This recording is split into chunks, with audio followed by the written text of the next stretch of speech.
What's up, good people? Back to you again to talk about the historic passing of the bill that was created by these service people, members of the BIPOC community that have disabilities, which is the first bill that we have been passed by BIPOC with disabilities.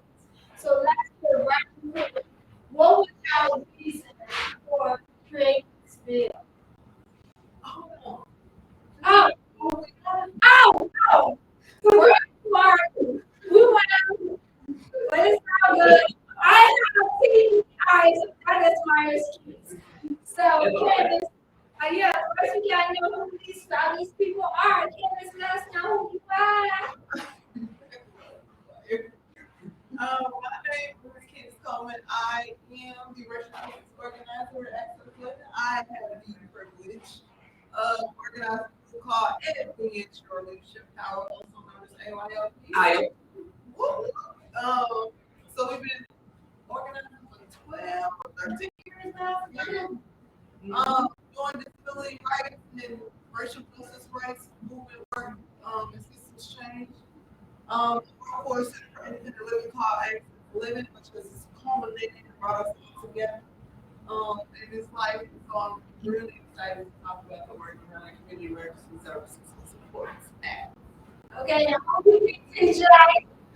I am TJ Gordon. He is Roman. As I'm not only a part of AYLP and Access Living, but I'm also my day job and a research associate at UIC or the University of Illinois Chicago. I am a artist slash writer. I have to many things that I can't remember. Yeah. He got 50 next. Yeah, TJ, he's the one that put together the digital resource library, did a phenomenal job. He, TJ is that dude. But let's get right into it. Like, what was the inspiration for creating festival? The inspiration for creating CESSA. So, Advance Your Leadership Power is a community organizing group. I want to make sure that people know it's not just me and TJ. We got a Verizon wireless team behind us. We got a bunch of folks who met bi-weekly to discuss issues that happen in the community. And we were really sick and tired of very full justice.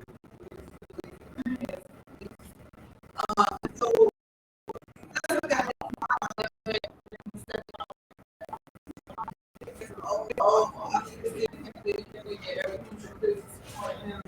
and being successful person of the world, disability.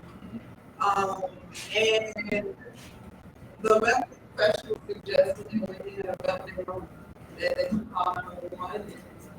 As they kept calling, the police presence kept moving bigger and bigger. And the father just got scared and said, we should stop calling the police because the presence is very, very violent. And so when he actually made that statement, most of the time it was and so that was the step on the life that we had over the launch. But there were many more conversations and reports and all that really made us feel like we shouldn't paralyze people in their crisis that happens to support.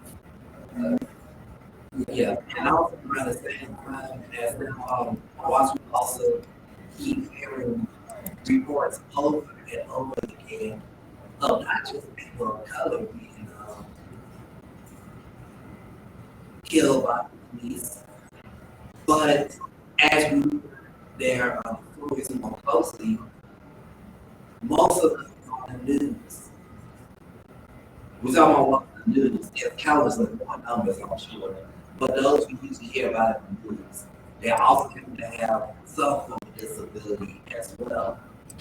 Even though there is a report called a Ruderman report that talks about how 1/3 or 1/2 of the reported police violence cases involve people with disabilities, they haven't dove deeply into race in which especially in the Chicago context, a lot of the police violence happened within the intersection of race and disability. You can even say gender as well. I want to also add, our mental health system is really fragmented. The way we talk about mental health back then, mind you, I just want to know, we started having this conversation 9 years ago. And so we were in the crisis in the city where people didn't invest in mental health supports and services. And so that was funneling people into the jail system at a very rapid pace. It was funneling young people through the school to prison pipeline. And so a culmination of all those issues, AYLP as a group decided that they just couldn't keep counting numbers that wasn't for our community but against it. And it was a fight for our lives. And so we decided to launch what is now. Yeah, and I want to say, because I came in like the tail end of the last 2 years, and I had the opportunity to testify for CESSA because our situation, when I had a bad silent seizure was the worst ever. It was right after my granny had passed. My granny was the only living grandparent that I grew up with, so I took it really hard. And I had a real bad episode, and I was fighting everybody. Then the police had came out of the hospital to get me to the bed, and the policeman held his hand real hard on my head, real hard. And then when he let it go, I bit the nerves because like I have TBI, so any pressure can damage my brain even worse. And I think this is like very sad. Is like very important. It's so needed because like the policemen aren't trained to deal with mental health and behavior problems. And I know one thing in my role with doing CESSA is because I'm seeing a lot of organizations, a lot of people trying to take credit for it. But I gotta let people know, remember who did it and put some respect on BIPOC people with disability names. Because it's so many times we get erased, and the fact that so many Black people become disabled from police violence or become disabled from being in the prison system. Like we have Khalif Browder. That young man was innocent and spent 2 years on Rikers Island and wound up committing suicide. So this is why I tell y'all my heroes for doing this CESSA bill. Because how many years it took y'all to do this? 9. And to be honest, how many? I'm sorry, Curtis is our historian. Say that again. 6 years. No, it was more than 6. Because remember we started the conversation in the school to prison pipeline. But I want to add, first of all, we're not heroes.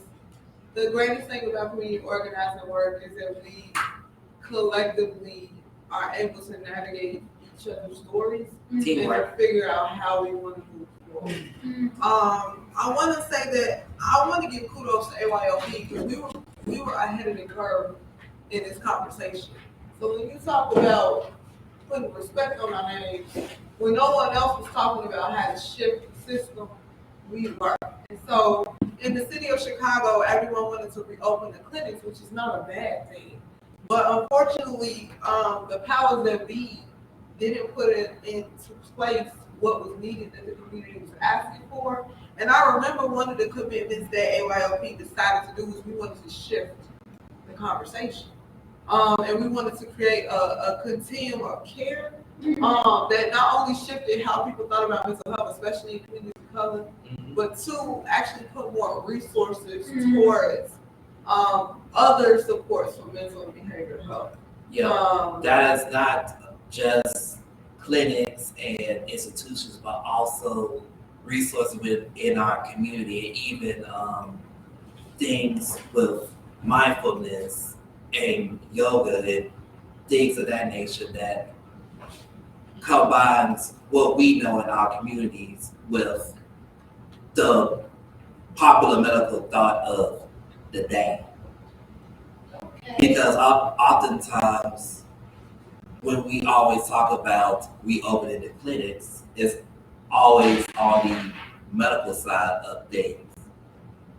like Candace mentioned, it is great, but also, what about the other supports that we need? What about the outlets for people with limitations of mental health that could help them beyond just treatments? Also, how do we, the term disability, the diversity of the disability community, the fact that you can have a physical disability or an invisible disability, it's not an institutionalized norm. And so a lot of these institutions that serve the public miss us because there isn't any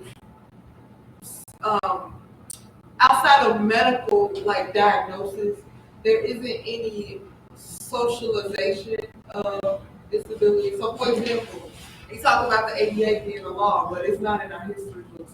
Right. Or we talk about how every one and fourth person is a person with a disability, but we can't have that general conversation. Or that one of the things that we battled a lot with at the table, I don't know if you all remember this, was how we wanted to formulate this public institution for us, because we knew that historically we were forced to be locked into psychiatric institutions, nursing homes, and various things. And so we had a constant battle with, do we want to take this route because it's another system that doesn't necessarily support us. Yeah, and that brings me to another thing, because like in the resource Bible that me and TJ co-authored, and I put in there that Black people living in America have a very unique experience from any other ethnic group with disabilities. Because even after 1865, when our ancestors that was enslaved in Texas finally found out it was free, Black people with disability during that time couldn't leave the plantations. They had to stay running, or they was placed in psych wards, or placed in human zoos, freak shows. So like that's the number one reason why disability is a taboo topic in the Black community. And it's not commonly known that the descendants of these Black people with disabilities that were still enslaved even after 1865, their descendants were still enslaved all the way up to 1963. I found the one who wrote the book on it. Her name is Antoinette Harrell. And this is what I'm talking about. Like, this history isn't known. Yeah. Like when we talk about Juneteenth, okay, who freedom are we really talking about? Because we're not including Black people with disabilities. And the fact what the Black Panthers Party did really helped usher in the ADA law. And like all that history is like glossed over. So to be honest, so I'm a racial justice organizer, so I have to look at the issues from the perspective of race and the perspective of disability. And when we talk about digging deep in history, there's a lot of historical figures who had disabilities and we don't even talk about it. Like Harriet Tubman had narcolepsy, she freed slaves. Like her story to me is like even more powerful because she had a disability.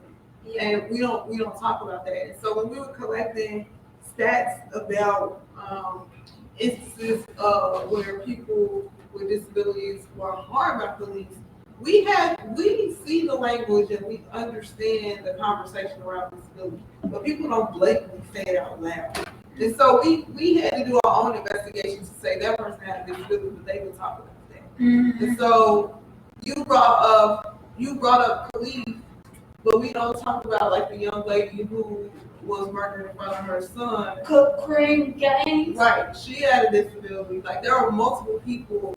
Paul McDonald, who was, unfortunately was shot 16 times, had a disability. Eric Gardner. Asthma. And then the list goes on. Even Eric Floyd. George Floyd. I'm sorry. McCoy McGreer and Bill Elvis killed by police. Yeah. Yes.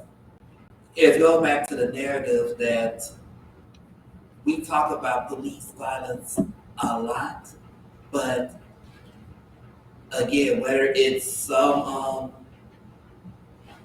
groups in the community or the general public in general, we always miss either disability or race, especially blackness, instead of realizing those two things go hand in hand when addressing not only police violence but also trying to fix the mental health system for not only black communities but all communities too, especially the black communities.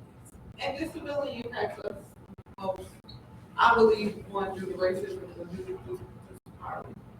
So we get identified as having a disability a lot. And so that's why I think it's really important to talk about this social normalization of that. Because it's not just about you identifying yourself as the term disabled, but for me, it's like understanding your body in this very inaccessible environment we're in, and finding your balance of who you are and what you need in that moment, and what accommodations you need in order to accomplish those goals. And so when people think about it from that standpoint, instead of thinking about it from this is my medical diagnosis, this is what I can and cannot do, then it opens up a different thought process around disability instead of thinking of all of the negative stigmas, the things you can't do, and the things you don't have access to. Yeah, I kind of want to, like, before we go on, because you mentioned Harriet Tubman, because I believe throughout in my past life I was like Harriet Tubman. And these are the, because when I was like a little girl, my mom used to tell me I used to wake up out of my sleep and like because of leg pain, but I was having nightmares like I was escaping. And then Harriet Tubman was 13 when she developed her traumatic brain injury. I was 13. And then, because a lot of time, as you mentioned, like we see Harriet Tubman as this hero, but do we think about her as a woman, or did she have time to like really deal with what it's like having TBI? Because like when they said like her sleeping spell, that's kind of like the silent seizures that I have, and so I think in this lifetime, it's my goal to really understand how TBI impacts and help people, empower people, and freedom from imprisonment with a disability, the baggage that comes with it, and know how powerful and magical having a disability is. Because I tell you, people with disability are the most innovative, revolutionary people. Like I saw people, she painted this painting with her mouth. It was so dope and complex. But just getting back on CESSA, like what are some of the challenges that's with CESSA, and how can people support in this fight and helping it, making sure that it's properly enforced? Well, No, go ahead. before you do it, I just want to say CESSA, what it does, because I don't think a lot of people know. Oh yeah, Yeah. first explain what it is. So the first thing I want to say is last year, we have been organizing and talking about the tour of the legislators, as well as the tour of the communities.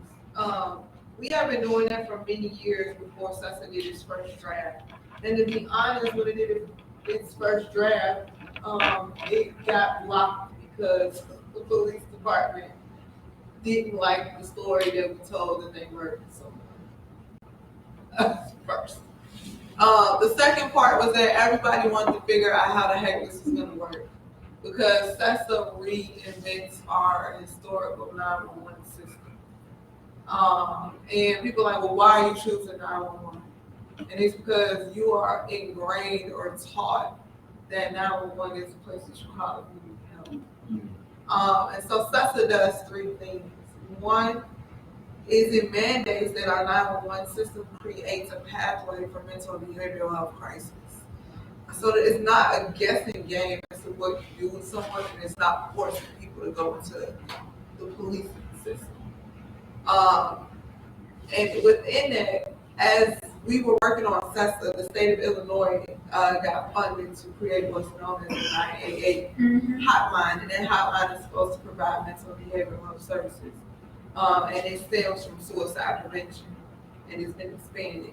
So CESSA bridges the gap between 911 and 988. So if you call 911 once CESSA is implemented, if you call 911, you can get access to those services and supports that it's from you. versus everybody just be like, I'm calling 988. Who knows what the heck 988? Like, you're not ingrained to call 988. Yeah. Number two, along the journey of learning about the mental health community, because again, we're disability rights advocates. Mm-hmm. And to be honest, some mental health organizations are like, what are you doing in our life? And I'm like, are you listening to the people who have been serviced by you?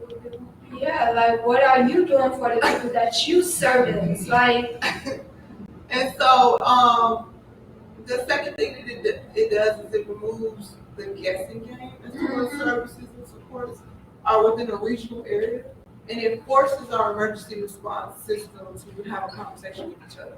Historically, not only was it organized by Black disabled people, but historically, this is the first time that our emergency response system has had to have a conversation with each other. yes. And so it creates regional committees across the state so that the emergency response system, people with experience, and the services and supports that provide the services actually sit down and map a plan out for that area. The third thing that it does is, in your case, fire, you described that you had a TBI, technical crisis, but people didn't understand that. And so it expands the definition, not just for mental health, because TBI is technically different. And so we want to count accurately who the 911 system serves when they're in crisis, and so it's not just people who have a mental health condition, it's those who are under neurodivergent, those who have other conditions. So we want to make sure that we continue to build a legacy by being counted appropriately. And so that's the third thing that the CESSA Act does. I think there's a fourth thing also, if I may explain it, CESSA, in a practical way. Let's say if I have a mental health crisis of any sort, no gun, no anything, just a mental health crisis. Historically, I'll have two options. Somebody call the police. Either I'll go to jail for cause of disturbance, and I'll be probably treated through the jail system, or go to the hospital. I don't want to do either one, but because we have this thing called involuntary commitment, where basically the powers to be could decide where you could go in those situations. You're basically trapped. Whereas with CESSA, it opens up the possibility for the person in the situation to choose where they want to go. It could be to the hospital, it could be to the clinic, it could be to the local resource.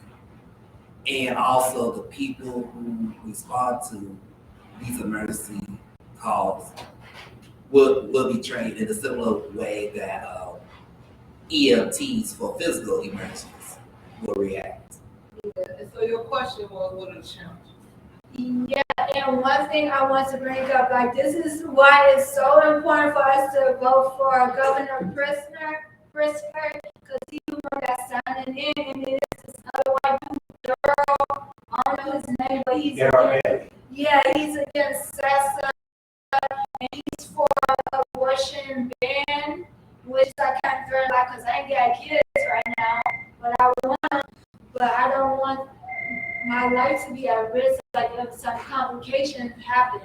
And I know, like, Mayor Lori Lightfoot has been a very opposer against CESSA. So is there like a mayor candidate that we should endorse instead of Lori Lightfoot that supports CESSA? To be honest, I don't know who the candidates are, and even if we know the candidates, I personally can't endorse which person will support such or not, because honestly, we don't trust, in our work, we don't trust any of the politicians. Our job mainly is to whoever's elected, I don't care who, we put it in their heads. CESSA will work, here's how it could work, and why CESSA is needed. With that being said, I think you alluded to barely say that, and people who have his similar thinking is that, and even Lightfoot is that we need the police. We need the police to be at mental health emergencies. But in fact, having the police there escalate the situation. That's why CESSA is created in the first place, so that it gives other people more qualified to handle um, mental and behavioral emergencies to be on the scene first, and have the police be there only when it's violent when it happens. I want to add one of the challenges. There's a movement right now for what's known as co-responder monitoring. Mm-hmm. Co-responder is when the social worker and the police officer are together. CESSA requires that you do not have a co-responder, that you only have mental health professionals who respond through a mobile crisis unit team. One of the challenges is that a lot of entities think that it's best for police and social workers to go together. Some of the things surrounding that, one is that they inherently think that most people who have a mental health condition is violent. That's not true. Statistically, a person needs more health care than they have a violent episode. And most of when it comes to like even crimes for related to disability, we are usually statistically the victims, not the perpetrators. One of the other challenges is, again, is infrastructure. What we're proposing doesn't exist yet. So a lot of people are like, well, why isn't it working now? Well, the infrastructure has to be built. You can't build Rome in a day. You gotta take time to build, especially, let's say, like you mentioned, Candace, the CESSA calls for regions to create their own system. Think about, let's say, Southern Illinois, or even, I don't know, Galena. They may not have as many mental health resources in general, especially for people like us, people of color, as the folks in the Chicagoland area or Springfield or any of the big college towns. Okay, so this is like my last question before we open it up to the floor. So what exactly like you said, the system or the structure haven't been built for CESSA, so what exactly is needed or what needs to be included in that structural system for CESSA to be successful? A couple things. One, and we got a few people in the room who are on these committees. This legislation is housed out of the Department of Mental Health. In the law, we formulated one statewide committee and then 11 regional committees. We are looking for people to fill those positions on those regional committees. They include the heads of the hospital system and the 911 call center systems. Some of the police departments, because again, it's emergency response, so we want to make sure it's mandated accordingly. But not that they, saying just the protocol has to plan it and map it out. And then people with lived experience, and we need those people with lived experience to really speak up about what it is they want even now. There is actually a committee meeting coming up right now. We're going to say the heart of CESSA is a non-police response model, not co-responder model. That already exists. We're telling you to add a system that does not require police to be on the scene. Yeah. People don't feel safe. Yeah. I can't stand police. And then the last thing I want to say is to continue to advocate for the fact that having a mental health condition is not a crime.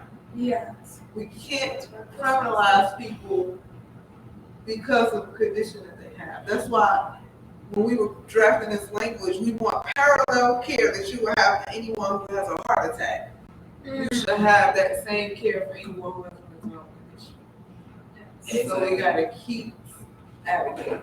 Keep advocating and also keep advocating for local support of mental health resources, whether it's our local clinics, our local wellness centers are also promoting other outlets that could help us as a community and even as individuals navigate our mental health or our personal mental health.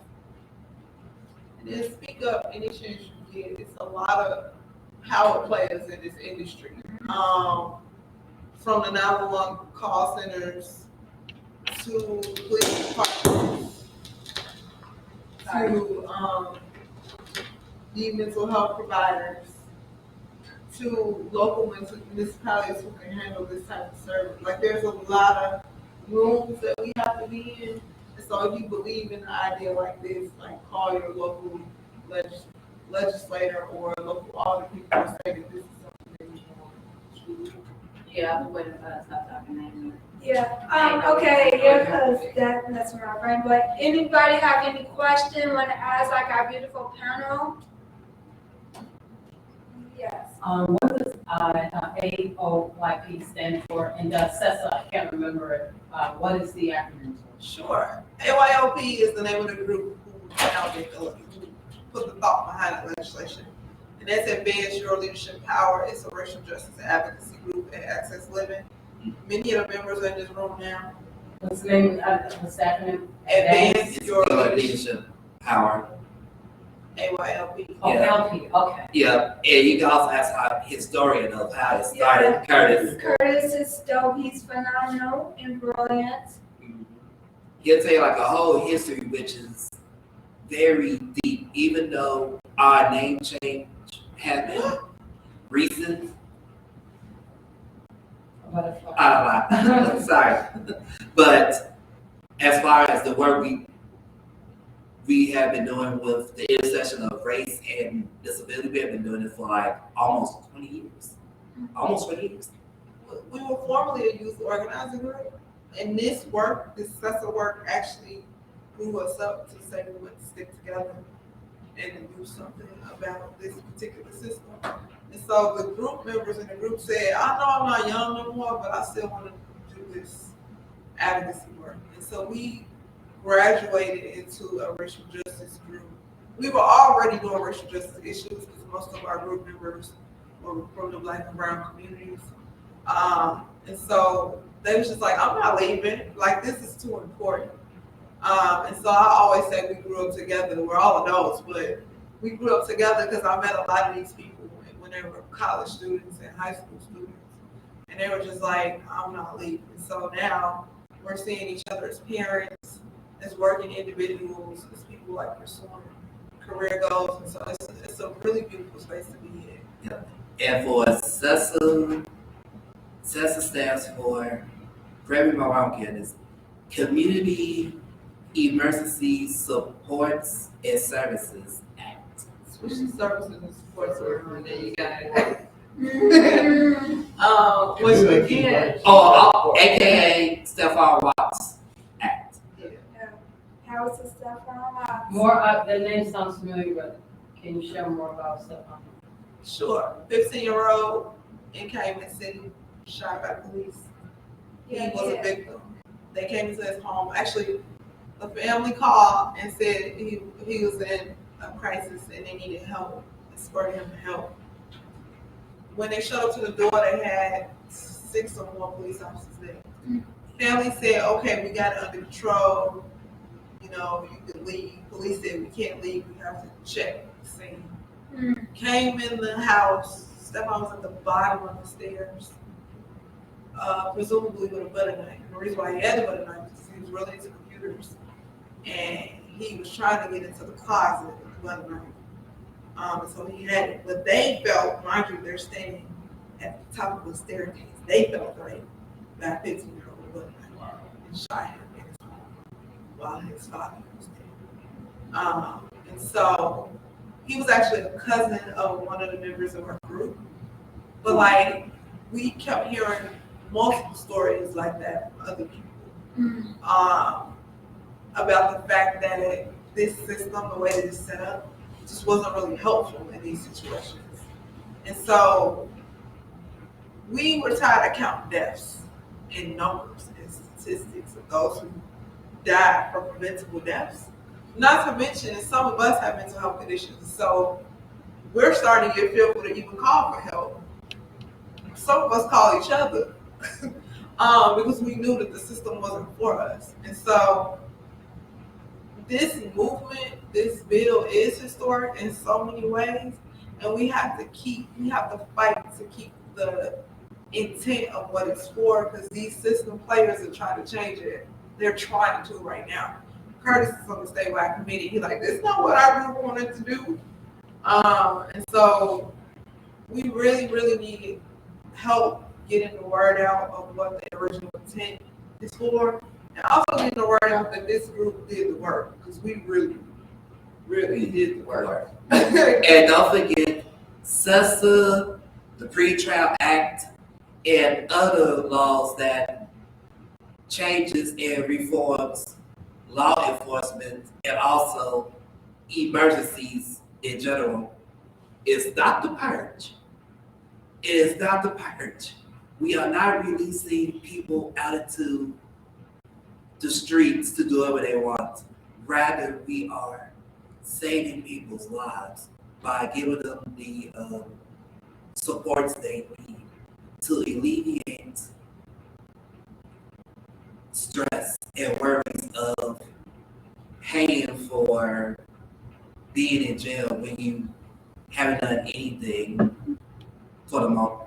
In most cases, you haven't done anything, and focus more on other things.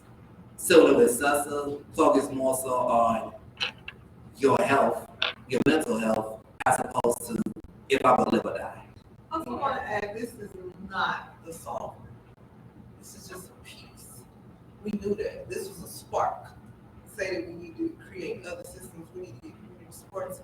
We need to talk about disability in a way that, for lack of better words, we don't like normal. There's nothing normal about anybody. But have a holistic conversation around mental health support and what that looks like as a community. And so this law is just a piece of that puzzle. And we're very much so aware of that. And so I don't want to make any mistakes about that. And so I want to add, in addition to the things that I already recommended, that if there are other parts of this system that needs to be changed, created, or shifted, like create that pathway as well. And we could definitely talk about how we ready. Okay. Is that what you're trying to get Governor Pritzker to do? Like, have associate exposure or? So the answer is yes. Governor Pritzker signed it into law. Okay. We actually had a press conference last October with Pritzker. And so, yeah, it would be wise to have more visible presence. But I know, again, as a state and as an advocate of criminal justice reform, we're trying to also keep intact the Bail Bond Reform Act, which is what TJ mentioned. And when he said it's not the purge, it's because there's a lot of messaging going on that's saying we're trying to free all the criminals and they're going around hoping on our communities. When really the law is literally about people who going into jail because they're homeless or they had a mental health crisis or, some sort of need that didn't get met that put them in the criminal justice system. And because of money has kept them there for years. I think on record, they have someone who's been there for 12 years, and that's before they even see a judge or get charged with something. And so I want to set the record straight that legislation is important as well. And these two historic legislations, the Bail Bond Reform Act and CESSA, actually comes out around the same time in January of next year to be enforced. And make sure you tell people the truth about both legislation. Yeah, because we don't need no more situation like Khalif Browder. Now, once it goes into effect next year, we'll automatically be added to the police curriculum. So that's already a part of it. So that's a part of the planning process. What the statewide committee and the regional committees are doing is mapping out how the structure is supposed to be maintained, created, and implemented. Gotcha. Started, implemented, and maintained, I should say. Okay. Well, that's a wrap, people. Yeah. Drop the mic. Mic drop.